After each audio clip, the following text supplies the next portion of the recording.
a quaint indie game from 2016, from a golden age of gaming. It emerged, another bullet hell / boss rush type game, but one that I find was slept on more than the rest. I've known of this game personally since about 2018, but not owning a PC or having a real incentive to pick it up kind of put a dampener on playing it. Now, at the start of 2022 and my own personal movement into fretting over exams and adulthood, I finally bought it and played it on Twitch. And goodness me, if it wasn't the absolute best experience I've had with gaming for, really well over a year. Anyway, welcome, one and all, you and me, to Furi. I hear thunder, pitter patter.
Furi kept me guessing every damn step of the way.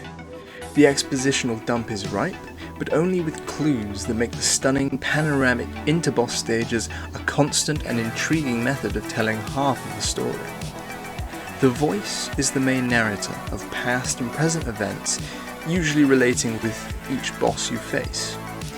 No information is definitive, and you only learn why they hate you or why you should put them out of their misery. All we know is that you are locked in a multi-dimensional prison of 9 gateways, each with their own palettes, style of music, and boss. The slow and peaceful walks up to the Guardian's arena are the only breaks you get in Furi.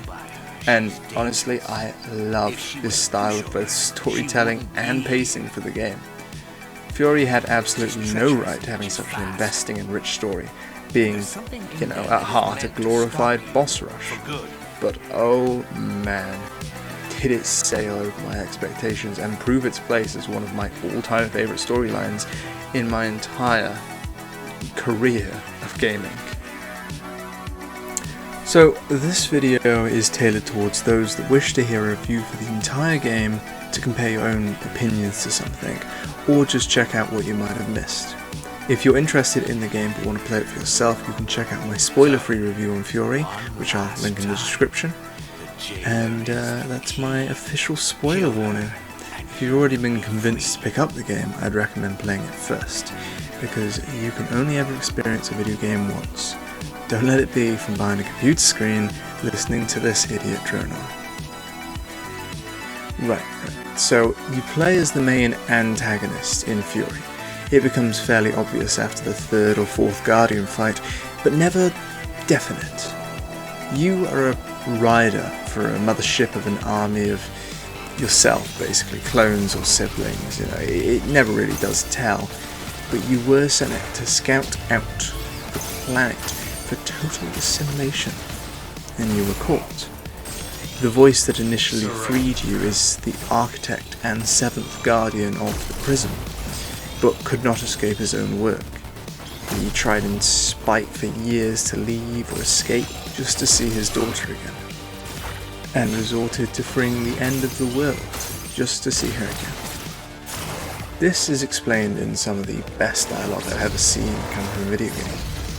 One of the best lines, one of my favourite lines, was, "Do you know what I could never forget? Her laughter." At the end of the game, you choose to destroy everything and everyone on the planet, or fight and destroy your own mothership, your own people. It is a rather cliche pick your path ending, but it delivered with heavy and impactful results for either choice, which leaves you with a real feeling of weight. One of the best things about this story is how the player can draw parallels between themselves and the protagonist. You begin against a cocky and mocking enemy whose armour even consists of a hanya, which is a Japanese mask where the appearances of horns and a malicious smile cast connotations of evil, at least in Western cultures. Defeating each guardian awards the classic adrenaline rush, and you refuse to even consider what exactly drives your character. However, as you progress through each guardian, and how each refer to you as the emanation of their own personal plagues and death, you begin to wonder what exactly you are working to free.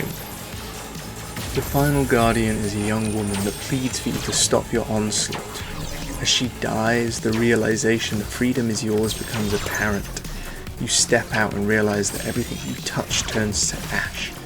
Trees, buildings, and grass all melt away into darkness as you walk, and finally you understand why all the Guardians fought so hard to end you.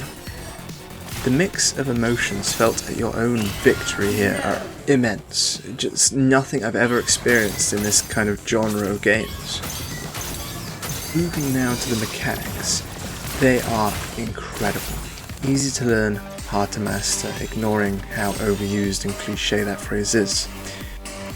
The mix of gunplay, bullet hell mechanics, and close-up swords fighting creates a one-of-a-kind experience, controlling how you prefer to play, and another door for the game developers into boss mechanics.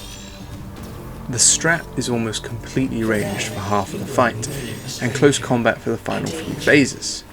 The edges fight is completely close combat, and the hands fight is mostly in range style, but punishes you for using anything but your close combat abilities. This diversity alone gives each Guardian their own distinct style, which you could not possibly mistake for each other, paired beautifully with the ever-adapting aesthetic and freedom of movement between each Guardian fight.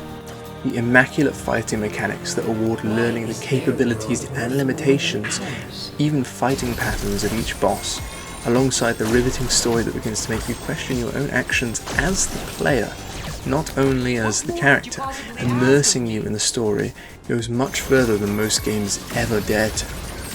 This instantly made Furi one of my most favourite games, of all time easily. Furi was its own experience, and set its own genre. It was a game like nothing I've ever played before, and if I could experience it the first time again, I would choose that verily. I played through the story again and again, managed to beat the combat developer's best speedrun time, and am currently working on getting the best possible S rank on the hardest difficulty. My completionist heart was set on this game for a while, and it delivers wonderfully via Steam achievements, which promote different fighting styles against a few different Guardians to achieve them. I really had to play through the game again and look at each Guardian differently to achieve these achievements. The game is a challenge, for sure, but not as unforgiving as a Souls-like. It opens up the game to more casual players, such as myself, and still poses a challenge to people who prefer that challenging aspect of a video game, with substantial rewards in adrenaline. I loved every second I got to play Furi, and I'm sad to think now that I'll never be able to experience it for the first time again. It's a pretty obvious observation, now that I consider it, but I digress. Furi has a perfect balance of challenge, combat flow, and entertainment. One of my all-time favourite stories, and ashamedly I didn't even get a chance to mention the enveloping soundtrack that never fails for a second throughout the entire game. I personally give Furi a 46 out of 50. No game is perfect, but this one comes so close. And I implore you, even if you made it through this many spoilers, pick up the game, try it out, and experience firsthand the magic that is Furi.